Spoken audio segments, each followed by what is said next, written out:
அண்மை செய்தி.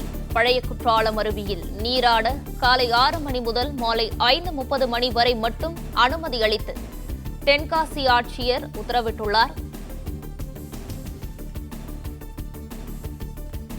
இதுகுறித்த கூடுதல் விவரங்களை தருகிறார் செய்தியாளர் இசக்கிராஜன். வணக்கம் இசக்கிராஜன், இதுகுறித்த முழு விவரங்களையும் பதிவு பண்ணலாம். வணக்கம். தென்காசி மாவட்ட மேற்கு தொடர்ச்சி மலைப்பகுதிகளில் கடந்த ஒரு வார காலமாக தொடர்ந்து மழை பெய்து வருகின்றது. இந்த மழையின் காரணமாக மேற்கு தொடர்ச்சி மலைப்பகுதிகளில் உள்ள அனைத்து நீர்நிலைகளுக்கும் நீர்வரத்து அதிகரித்து காணப்படுகிறது. மேலும் குற்றால அருவி, ஐந்தருவி, பழைய குற்றால அருவி, சிற்றருவி, புலியருவி உள்ளிட்ட அனைத்து அருவிகளுக்கும் நீர்வரத்து இருந்து வருகிறது. இந்த நிலையில் கடந்த 17ஆம் தேதி திருநெல்வேலியைச் சேர்ந்த அஸ்வின் என்கின்ற மாணவன் பழைய குற்றாலம் அருவியில் ஏற்பட்ட திடீர் வெள்ளப்பெருக்கின் காரணமாக இழுத்துச் செல்லப்பட்டு பரிதாபமாக பலியானார்.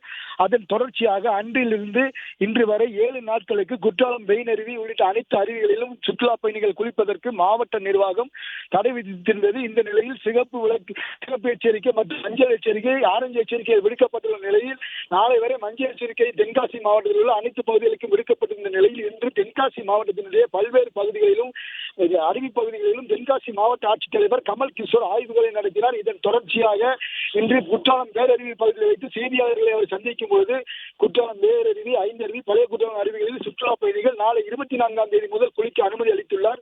மேலும் பழைய குற்றாலம் அருவியில் காலை 6 மணி முதல் மாலை 5:30 மணி வரை குளிப்பதற்கு அனுமதி அளிக்கப்பட்டுள்ளது. மற்றும் ஐந்தருவி, குற்றாலம் பேரருவியில் 24 மணி நேரம் வழக்கம் போல் குளிக்கலாம் என்றும், தற்பொழுது குற்றாலம் பேரருவியில் பராமரிப்பு பணிகள் நடத்தப்பட்டு வருவதால் அந்த அருவியில் தற்காலிகமாக குளிப்பதற்கு வசதி இல்லாத சூழ்நிலை ஏற்பட்டுள்ளதாலும் ஐந்தருவியில் வழக்கம் போல்